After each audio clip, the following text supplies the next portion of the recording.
Like other Labour boroughs, Islington never wanted to run its own schools. Now, with Ilia's End enshrined in law, it has no choice. Education Secretary Kenneth Baker has set the boroughs a deadline of next February to submit their draft plans for the takeover. The three Conservative boroughs had their plans mapped out long before the ink dried on the Education Act. They'd been thinking of a split from Ilia anyway.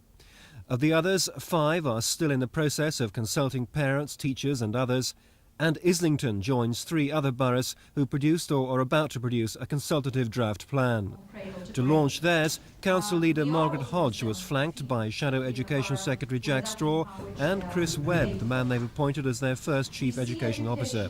They produced 13 discussion documents which ranged from the needs of primary and secondary schools to race and sex equality. And they've made their top priority finding and keeping high-quality teachers. Well, I think the biggest challenge will, number one, be to give a sense of certainty and value to the teaching profession within Islington.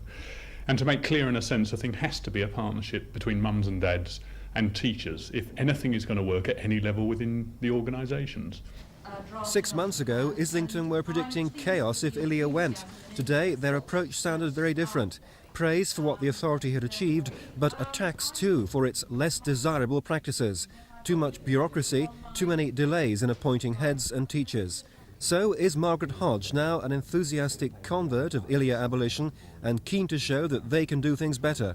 We will see that the future for London's children is safe in the hands of the Labour councils. Better than Ilia? I think that over a longer run, if the money is available, we can improve on the quality of education our kids get in the schools and colleges of London. As all 12 boroughs and the City of London work out how to run their own education, one question is still worrying them all: how much money will the government give them? It's a question they'll be discussing with Mr Baker in a fortnight's time. John Andrew in Islington for Thames News.